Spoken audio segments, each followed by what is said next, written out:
because it's been oversold. It's also not a huge place, so. Meet Carla in the back and she'll scalp him. That's right. For And you? You've got an upcoming documentary called Who the Hell is Carla Collins? I do. Where's that going to air? This is kind of exciting. I did a show in LA about a month ago. Sold out the Whitefire Theater, and you know, sometimes things just work, and there was a producer in the crowd. It was like, okay, I've never heard, who the hell are you? And decided we'll do a concert film. We're going to be filming it on March 31st, and a little bit of a documentary as well, again in Los Angeles. In Los Angeles.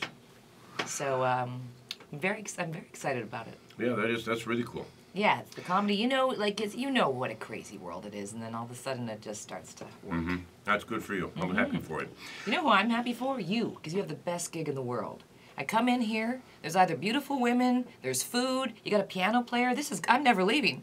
I just threw some jambalaya in my purse.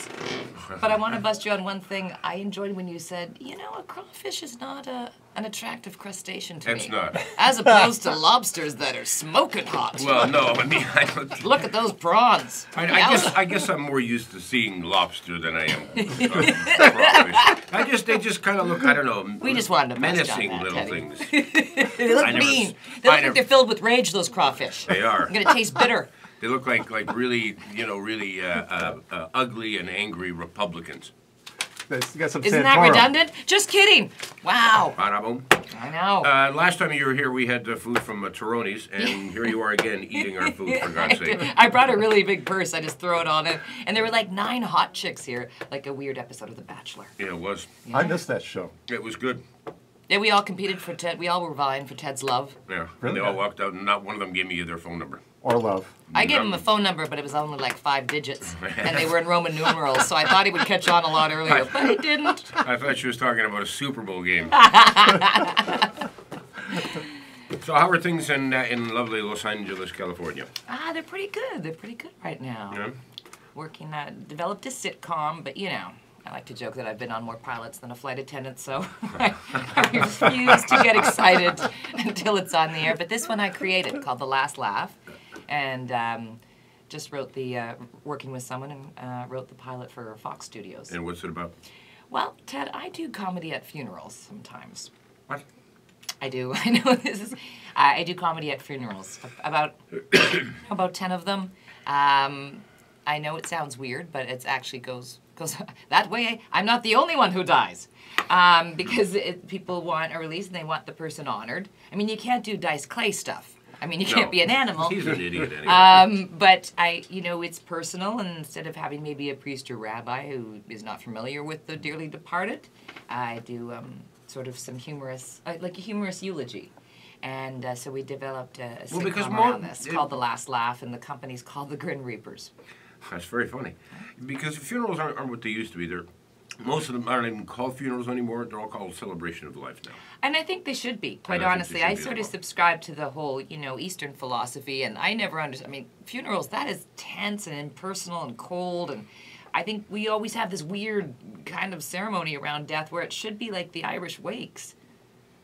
And in fact, life should be like an Irish wake. No, but I mean, it should be celebrating the life, and laughter is as much of a release as tears, and that's how I'd want to remembered. You want like a big party. Yeah, well, and it's interesting because I've been to funerals where people get up and they talk about, whether it's a friend or family member, and quite often they will interject humor into it, a couple of, humorous anecdotes about experiences that they had with this person. And, sure. And it shouldn't be just all whining and people throwing themselves in an open casket and, trying to pull a person out. Yeah, because that gets messy. Wow. You've been to a funeral where they tried to pull the person out? Yeah, well... It's strange you want to laugh at this. I do.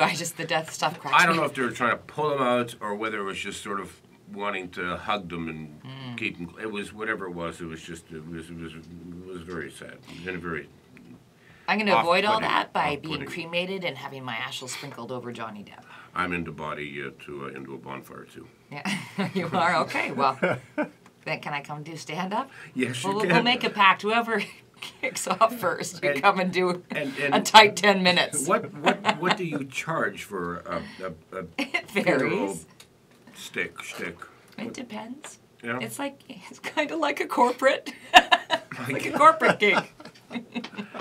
And so you have to sit there with the family in advance, and somebody says, well, this is... Well, most people I haven't charged. They've been people I was close to. It was my former father-in-law, was a cousin. It started with the cousin, and I was just shaking like a chihuahua on meth when the day came, because I thought, I can't do comedy. You know, it was a bit of a challenge at first, and then if it's someone I don't know, meet with the family and friends and get an idea of what the person's life was like, and, you know, maybe make golf jokes or...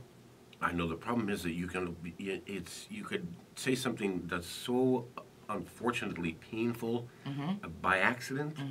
You know. Yeah, but that's every day for me. You do some golf joke about some guy stepping on a club or whatever, and then you find out that that's how he died, or do you know what I'm saying? Ted, that's why I get danger pay. I like the danger. I do. Yes, you could. So thus far, though, remarkably, no. So this sitcom that you're writing is about you. Who works as a loosely based on a comedian, my life. Who works. And is that all about just doing funeral gigs?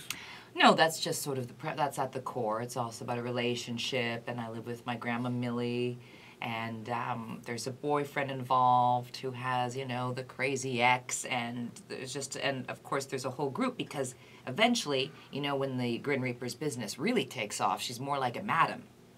She's more like Tina Fey on 30 Rock, and then perhaps they want a specific comic somewhere. They want, maybe a male comic or a Jewish comic, and then she farms them out. Wow.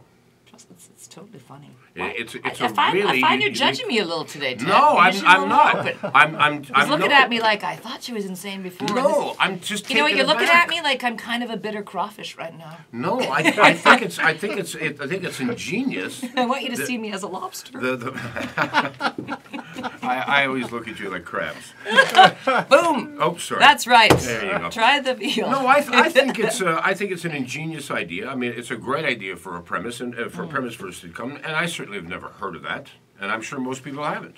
It's a fun treatment, and I have her because I am a white woman, and we have the ability to combine Xanax and Pinot Grigio better than a commercial airline pilot. It's called a Zanhattan. You should try one. I also have her young cousin Teddy, who is the first funeral that sort of launches her whole career, and again, by accident. She doesn't go in intending to do. The lead character is that Teddy appears to her sometimes during the sitcom, but you never know if it's a ghost or if she's just whacked out on, a Lunesta and vodka cocktail. Excellent. So, yeah. And thanks for naming that character after me. And Teddy appears to us here. Yeah, Teddy does appear. I've never known if Teddy, and I'm touching him right now, is an apparition. I am. It's actually he's actually an application. Back with Carla Collins. More in a moment. 1:16 it is like 10:10. Time saver traffic now.